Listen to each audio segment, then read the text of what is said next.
আগামীকাল সান্তোসকে বাঁচাতে ইনজেকশন নিয়ে মাঠে নামবেন নেইমার। দেখুন, ব্রাজিলের ঐতিহ্যবাহী ক্লাব সান্তোস যখন ইতিহাসে সবচেয়ে কঠিন সংকটের মুখোমুখি, তখন দলের সবচেয়ে প্রভাবশালী তারকা নেইমার এগিয়ে এসেছেন নিজের সব ঝুঁকি উপেক্ষা করে।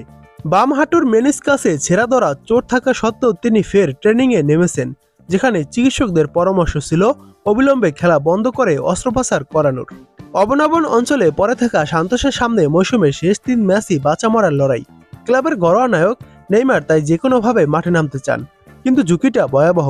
ব্রাজিলিয়ান গণমাধ্যম গ্লোবোর দাবি, যে কোনো জোরালো ধাক্কায় নেইমারের হাঁটু সম্পূর্ণভাবে ছিঁড়ে দিতে পারে।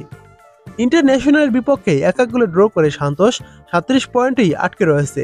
এরপর ভিটোরিয়াল 3-1 গোলে জয়ে সালভাদোরের ক্লাবটি অবনবন অঞ্চল থেকে বেরিয়ে আসায় চাপ আরও বেড়েছে সান্তোসের ওপর। চোটের জায়গায় ব্যথা ও হাঁটু ঝুঁকে থাকলেও বৃহস্পতিবার 25 তারিখ তিনি সান্তোসের অনুশীলনে স্বাভাবিকভাবেই অংশ নেন। কোচ হুয়ান পাবলো জানিয়েছেন, প্রয়োজনে ইনজেকশন নিয়েও খেলতে প্রস্তুত সান্তোসের এই তারকা ফরওয়ার্ড।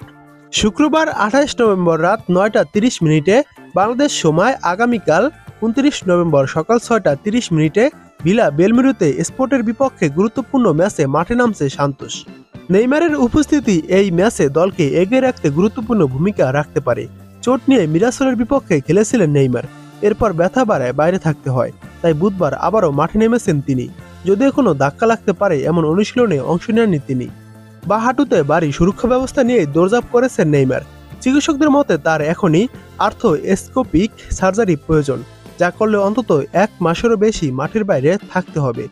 এই ম্যাচটি নিয়ে একটি পার্সেন্টেজ প্রকাশ করা হয়েছে। সান্তোস এবং স্পোর্টের এই ম্যাচটি নিয়ে একটি পার্সেন্টেজ প্রকাশ করা হয়েছে, যেখানে দেখা যাচ্ছে সান্তোসের ম্যাচটি জয়ের চান্স রয়েছে 73%, ম্যাচটি ড্র হওয়ার চান্স রয়েছে 17%, ম্যাচটি স্পোর্টের জেতার চান্স রয়েছে মাত্র 10%।